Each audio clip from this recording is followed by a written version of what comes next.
દ્વારકાના ખંભાળિયામાં ધોધમાર વરસાદ ખાબક્યો। રાત્રિના સમયે 2 કલાકમાં જ 2.5 ઇંચ જેટલો વરસાદ વરસ્યો છે। ભારે વરસાદના કારણે રસ્તાઓ જાણે કે નદીમાં ફેરવાયા હોય તેવા દ્રશ્યો સર્જાયા। જાહેર માર્ગો પર પાણી ભરાતા વાહન ચાલકોએ હેરાનગતિ ભોગવવી પડી। જામનગરના લાલપુરમાં 2 કલાકમાં 2.5 ઇંચ વરસાદ પડ્યો છે। સવારે 8 થી 10 વાગ્યા સુધી ધોધમાર વરસાદ વરસ્યો। ભારે વરસાદથી ઠેર ઠેર ભરાયા છે પાણી। ફલકુ નદીમાં નવા નીરની આવક। રાજ્યમાં 24 કલાકમાં 130 તાલુકામાં વરસાદ। સૌથી વધુ જૂનાગઢના મેંદરડામાં 3.5 ઇંચ વરસાદ ખાબક્યો। ખંભાળિયામાં 3 ઇંચ જ્યારે સંખેડા, સુબીર અને તાલાલામાં 2.5 ઇંચ વરસાદ। 30 તાલુકામાં 1 ઇંચથી વધુ અને 12 તાલુકામાં 2 ઇંચથી વધુ વરસાદ। રાજકોટમાં ઉપલેટાના ગ્રામ્ય પંથકમાં વિરામ બાદ ફરી મેઘરાજાનું આગમન। ગઢાળા, મોજીરા, ખાકી જાડિયા સહિતના ગ્રામ્ય વિસ્તારમાં વરસાદ પડતા ખેડૂતો ખુશ। કપાસ, મગફળી જેવા પાકને લાભ થશે। બોટાદના ગઢડામાં વરસાદથી ખેડૂતોમાં ખુશીનો માહોલ। ઢસા રોડ, હરિપર રોડ, બોટાદના ઝાંપા વિસ્તાર સહિતના વિસ્તારમાં વરસાદી માહોલ છે। સતત 2 દિવસથી બોટાદમાં વરસાદી માહોલ છવાયો। તો દક્ષિણ ગુજરાતમાં પણ મેઘરાજાની મહેર। ખેડૂતોમાં જોવા મળી ખુશીની લહેર। ખેડૂતોએ શેરડી, ડાંગર અને કપાસના ઊભા પાકની વાવણી શરૂ કરી અને આ વખતે વરસાદ 1 સપ્તાહ મોડો પહોંચ્યો દક્ષિણ ગુજરાત।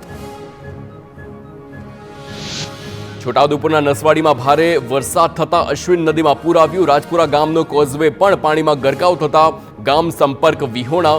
નદીમાંથી પાણી ઓસર્યા બાદ ગ્રામજનો અવરજવર કરી શકશે। 200ની વસ્તી ધરાવતા ગામમાં પાસેથી પસાર થાય છે અશ્વિન નદી। છોટાઉદેપુરના બોડેલીમાં વરસાદી માહોલ બાદ પાણી ભરાયા છે। છત્રાલી ગામે વરસાદી પાણી ભરાયાના દ્રશ્યો સામે આવ્યા। ગામની પ્રાથમિક શાળા પાસે પાણી ભરાતા બાળકોને હાલાકી ભોગવવી પડી। વરસાદને પગલે ખેડૂતોના ખેતરો પાણીમાં ઘૂસ્યા। પોરબંદરના બરડા પંથકમાં અનેક ગામોમાં વરસાદ। ગ્રામ્ય પંથકમાં વરસાદ ખેંચાતા ખેડૂતો ચિંતામાં મુકાયા હતા। જોકે ટૂંકા ગાળાના વિરામ બાદ ફરી ચોમાસું જામતા ખેડૂતોને રાહત મળી છે। વાવણી લાયક સારો વરસાદ થતા કૃષિ પાકોને ફાયદો થવાની આશા વ્યક્ત કરી। અમરેલી જિલ્લામાં અવિરત વરસાદી માહોલ। લાઠી, જાફરાબાદ તાલુકાના ગ્રામ્ય વિસ્તારમાં સતત 3જા દિવસે વરસાદ। જિલ્લાના અનેક ગામોમાં હળવાથી ભારે વરસાદ। વાવણી કરવા ખેડૂતોએ તૈયારી શરૂ કરી। ચોમાસાની શરૂઆત સાથે જ ડાંગનું કુદરતી સૌંદર્ય ખીલી ઉઠ્યું છે। આવામાં સનસેટ પોઈન્ટ પર અદ્ભુત નજારો જોવા મળ્યો છે। વાદળોની વચ્ચે ઘેરાયેલ પર્વતની હારમાળાનો આ રમણીય નજારો માણવા સહેલાણીઓ ઉમટ્યા।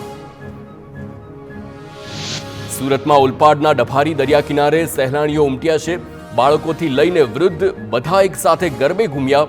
વરસાદી માહોલ અને ઘૂઘવાતા દરિયાના કિનારે લોકો મજા માણવા પહોંચ્યા। ગરબાની રમઝટ બોલાવતા સ્થાનિકોનો વિડીયો વાયરલ થયો છે। તો જામનગરમાં સતત 3જા દિવસે વરસાદી માહોલ। કાલાવડમાં વીજળીના કડાકા ભડાકા સાથે ધોધમાર વરસાદ। મૂળીલા, લીંબુકિયા અને ભાડુકિયા સહિતના ગ્રામ્ય વિસ્તારમાં વરસાદ પડ્યો છે। વરસાદના કારણે વાતાવરણ ઠંડુગાર થયું છે। લોકોને પણ રાહત મળી।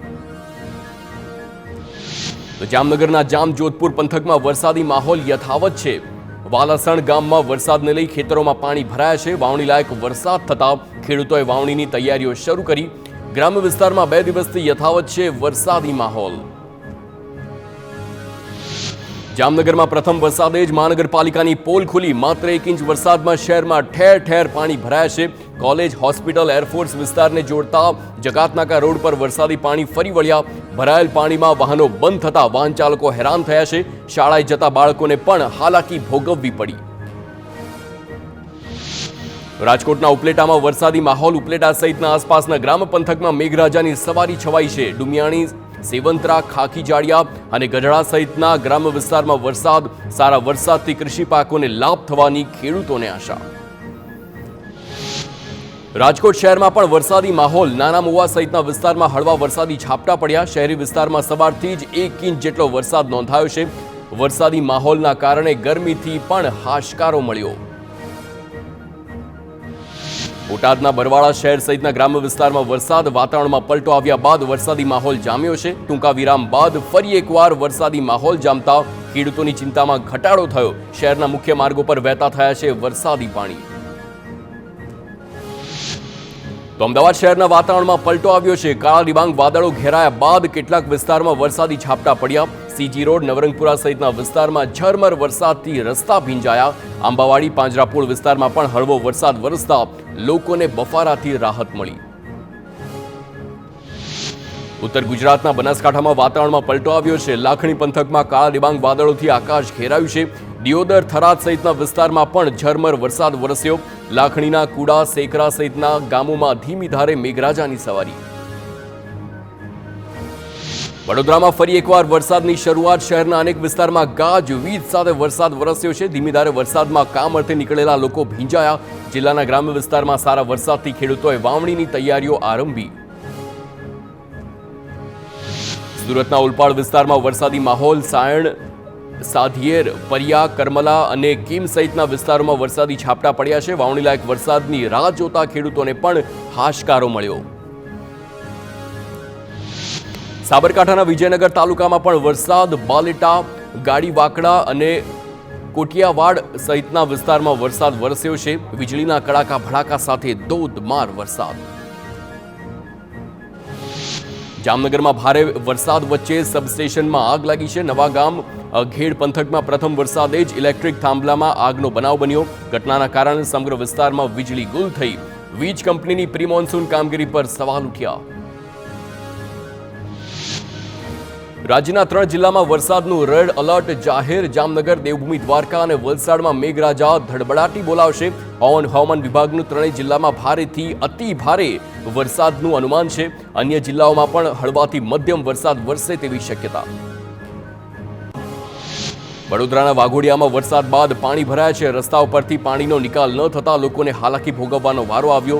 સોસાયટીઓમાં પણ મકાનની બહાર પાણી ભરાતા મુશ્કેલી સર્જાઈ છે. શાળાઓના પરિસરમાં પણ પાણી ભરાતા બાળકો પાણીમાંથી પસાર થવા મજબૂર બન્યા.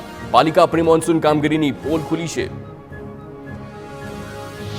વડોદરામાં શિનોરના કાયાવરોહણ રેલવે ગરનાળા પાસેથી વરસાદી પાણી ભરાયું છે. દિવસ દરમિયાન 25થી વધુ એસટી બસનું થાય છે અવરજવર. સ્થાનિકોને 20 કિલોમીટરથી વધારે ફરીને જવાનો વારો આવ્યો. વડોદરાના કરજણ તાલુકામાં વરસાદી માહોલ જામ્યો છે. રાત્રિ દરમિયાન 1.5 ઇંચ વરસાદ ખાબક્યો. વહેલી સવારથી પણ વરસાદી માહોલ છવાયો છે. કરજણ તાલુકામાં ગામોમાં પણ વરસાદથી ખેડૂતોમાં ખુશીનો માહોલ. કરજણમાં સિઝનનો કુલ 3 ઇંચ વરસાદ નોંધાયો. તો વડોદરા જિલ્લામાં ચોમાસાનો માહોલ જામ્યો. તાલુકાઓમાં અને ગ્રામ્ય વિસ્તારમાં સતત 2 દિવસથી વરસી રહ્યો છે વરસાદ.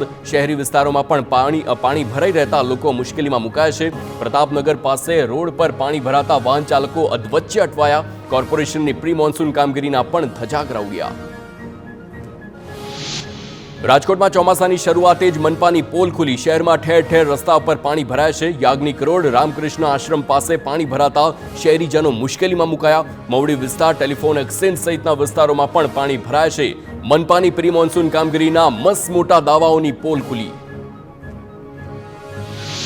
જામનગરના કાલાવડના મૂળિયા ગામમાં પુલ તૂટ્યો છે. ભારે વરસાદ પડતા મૂળીલા ગામની નદીમાં પૂર આવતા પુલ તૂટ્યો છે, જેના કારણે સ્કૂલ બસ અટવાતા ગ્રામજનોએ બાળકોનું રેસ્ક્યુ કર્યું. અનેક ગામ વચ્ચેનો સંપર્ક પણ કપાયો છે. સ્થાનિકો દ્વારા અનેક વખત રજૂઆત બાદ પણ રસ્તો ન બનતા રોષ. રાજકોટમાં પાણી ભરાવાની સાથે ભૂવા પડવાની પણ શરૂઆત થઈ ગઈ છે. રસ્તા પર ડ્રેનેજ સહિતની કામગીરી બાદ રસ્તો યોગ્ય ન બનતા બસ ફસાઈ. સ્કૂલ બસ ખાડામાં ફસાતા ટ્રાફિક સહિતની સમસ્યાઓ સર્જાઈ છે. મનપાની કામગીરી સામે શહેરીજનોમાં રોષ ફેલાયો. રાજકોટમાં વધુ એક સ્કૂલ બસ ખાડામાં ફસાઈ. દોશી હોસ્પિટલ પાસે સ્કૂલ બસ ફસાઈ જતા રસ્તો બંધ કરવાની ફરજ પડી છે. રસ્તા પર પાણી ભરવાના કારણે ખાડો પડતા બસનું ટાયર ફસાઈ ગયું. સદનસીબે સ્કૂલ બસમાં બાળકો સવાર ન હોવાથી જાનહાનિ ટળી. રાજકોટમાં પ્રી મોન્સૂન કામગીરી પોકળ સાબિત થઈ છે. વરસાદ પડતા મોટા મહુવા વિસ્તારમાં રૂચિ રેસિડેન્સીના લોકો પરેશાન થયા. વરસાદી કીચડમાં વાહનો, સ્કૂલ બસ ફસાઈ છે. અનેક વાહનો ફસાતા લોકોને હાલાકી.